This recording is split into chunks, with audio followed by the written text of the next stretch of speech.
Hi dears, ഇന്ന് നമ്മൾ നേന്ത്രപ്പഴം വെച്ചിട്ട് നല്ല ടേസ്റ്റ് ആയിട്ടുള്ളൊരു സ്വീറ്റ്സ് ആട്ടോ തയ്യാറാക്കിയിട്ടുള്ളത്. പെട്ടെന്ന് തന്നെ തയ്യാറാക്കാവുന്നതേ ഉള്ളൂ. കുട്ടികൾക്കും വലിയവർക്കും ഒരുപോലെ ഇഷ്ടപ്പെടുന്ന ഇത് എങ്ങനെ തയ്യാറാക്കാമെന്ന് നോക്കാം. അപ്പോൾ ഇതിനായിട്ട് ഞാൻ ഒരു നേന്ത്രപ്പഴം കേട്ടോ എടുത്തിട്ടുള്ളത്. അത്യാവശ്യം നന്നായിട്ട് തന്നെ പോത്തിട്ടുണ്ട്.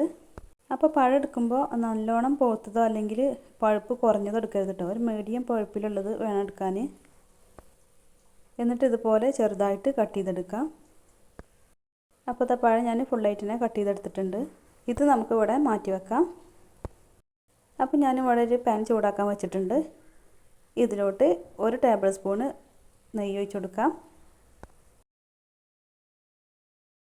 അപ്പോൾ നെയ്യൊക്കെ നന്നായിട്ട് തന്നെ ഉരുകി വന്നിട്ടുണ്ട്. ഇനി നമുക്കിതിലോട്ട് കുറച്ച് കശുവണ്ടിയും കിസ്മസും ഇട്ട് കൊടുക്കാം. എന്നിട്ട് നമുക്കിത് നന്നായിട്ട് തന്നെ ഒന്ന് വറുത്തെടുക്കാം. അപ്പോൾ ഇത് നന്നായിട്ട് തന്നെ വറുത്തെടുത്തിട്ടുണ്ട്. ഒരു പാത്രത്തിലോട്ട് മാറ്റാം.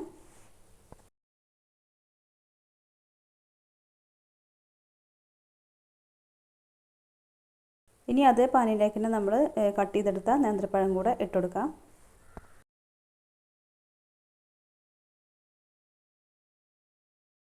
എന്നിട്ട് നെയ്യിലിട്ടിട്ട് നന്നായിട്ടൊന്ന് വഴറ്റിയെടുക്കാം. അപ്പോൾ നെയ്യല്ലെങ്കിൽ കുറച്ചും കൂടി ഒഴിച്ചെടുത്താൽ മതി കേട്ടോ. നന്നായിട്ടൊന്ന് വഴറ്റിയെടുത്തതിന് ശേഷം നമുക്ക് ഇതിലോട്ട് കുറച്ച് പഞ്ചസാര ഇട്ട് കൊടുക്കാം. അപ്പോൾ പഞ്ചസാരയൊക്കെ നമ്മളെ ഓരോരുത്തരുടെ മധുരത്തിനനുസരിച്ച് ഇട്ട് കൊടുത്താൽ മതി. ഞാനിവിടെ 2 ടേബിൾ സ്പൂൺ പഞ്ചസാര ഇട്ട് കൊടുക്കുന്നുണ്ട്.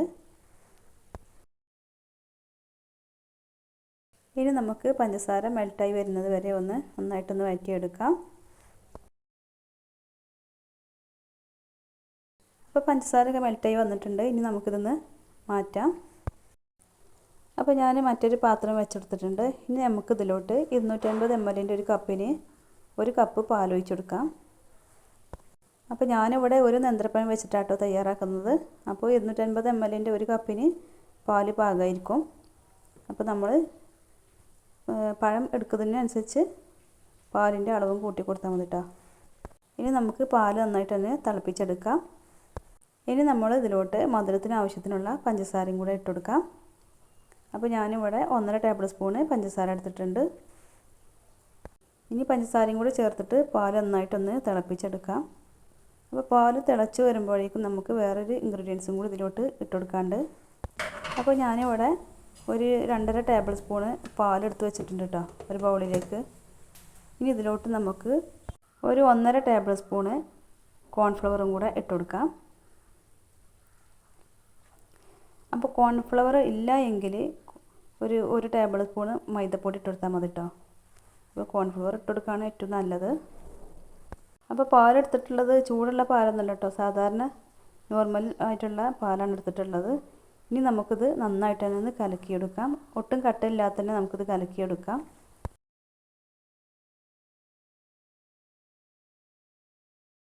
അപ്പോൾ പാൽ നന്നായിട്ട് തന്നെ കലക്കിയെടുത്തിട്ടുണ്ട്. ഇനി നമ്മളിതിലോട്ട് മിൽക്ക് മെയ്ഡ് ആട്ടോ ചേർത്ത് കൊടുക്കുന്നത്. അപ്പോൾ മിൽക്ക് മെയ്ഡ് ഉണ്ടെങ്കിൽ ചേർത്തെടുത്താൽ മതി. അപ്പോൾ ഇല്ലെങ്കിൽ സ്കിപ്പ് ചെയ്യാം. അതും കൂടെ ഇതിലോട്ട് ഒഴിച്ചു കൊടുക്കാം.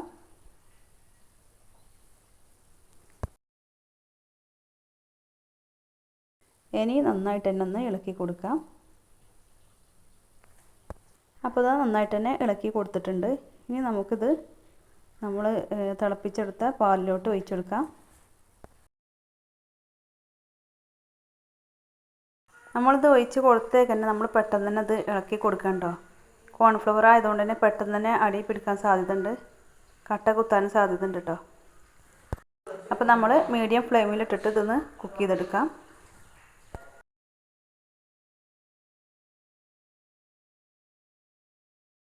ഇത് ചെറുതായിട്ടൊന്ന് കുറുകി വരുന്നത് വരെ നമുക്കിതൊന്ന് ഇളക്കി കൊടുക്കാം.